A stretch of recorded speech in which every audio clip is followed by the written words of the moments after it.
जालना शहरातील बस स्थानक परिसरात दोन गटात तुफान हाणामारी झाली। शिवसेना आमदार अर्जुन खोतकर पाहणी करत असताना दोन गटात हाणामारी झाल्याची बातमी आहे। पावसाच्या पाण्यात लाकडी साहित्य वाहून गेल्यामुळे आणि जुन्या वादामुळे एकमेकांवर आरोप करत दोन गटांमध्ये ही मारामारी झाली। वाद मिटवण्याच्या प्रयत्नांमध्ये अर्जुन खोतकर यांनी एकाला चापट पण मारली आणि दरम्यान या जमावाला पांगवण्यासाठी आणि वाद मिटवण्यासाठी मध्यस्थी करण्यात आली। एकाला हटवण्यासाठी चापट मारावी लागली असं अर्जुन खोतकर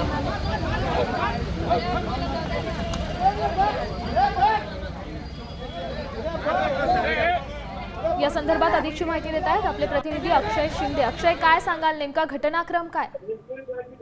नक्कीच खरं तर जालना शहरामध्ये काल मध्यरात्री मुसळधार पाऊस पडला आणि यामुळे अनेकाचे संस्कार जे ते उघड्यावर आलेले आणि याचीच पाहणी करण्यासाठी शिवसेनेचे आमदार अर्जुन खोतकर जे ते बस स्थानक परिसरामध्ये गेले आणि यावेळी पावसाच्या पाण्यात लाकडी साहित्य वाहून गेल्यामुळं या ठिकाणी जुन्या वादातून एकमेकावर आरोप करत दोन गटांमध्ये मारामारी सुरू होती आणि वाद मिटवण्याच्या प्रयत्नामध्ये अर्जुन खोतकर यांनी एकाला चापट मारल्याचं त्यांनी स्वतः कबुली दिलेली आहे। खरं तर या ठिकाणी मोठा जमाव झालेला होता, दोन गटांमध्ये हाणामारी सुरू होती आणि यावेळी आमदार अर्जुन खोतकर त्या ठिकाणी पाहणीसाठी पोहोचले आणि यावेळी जमावाला पांगवण्यासाठी आणि वाद मिटवण्याची मध्यस्थी केल्याचं आणि एकाला हटवण्यासाठी चापट मारले असल्याची कबुली देखील आमदार अर्जुन खोतकर यांनी दिलेली आहे। काल रात्री जालना शहरामध्ये मुसळधार पाऊस झाला। या पावसामुळे अनेकांच्या घरामध्ये पाणी शिरलंय, साहित्य खराब झालंय, त्यामुळे या सगळ्याची पाहणी करण्यासाठी अर्जुन खोतकर धन्यवाद दिलेल्या या सविस्तर माहितीसाठी।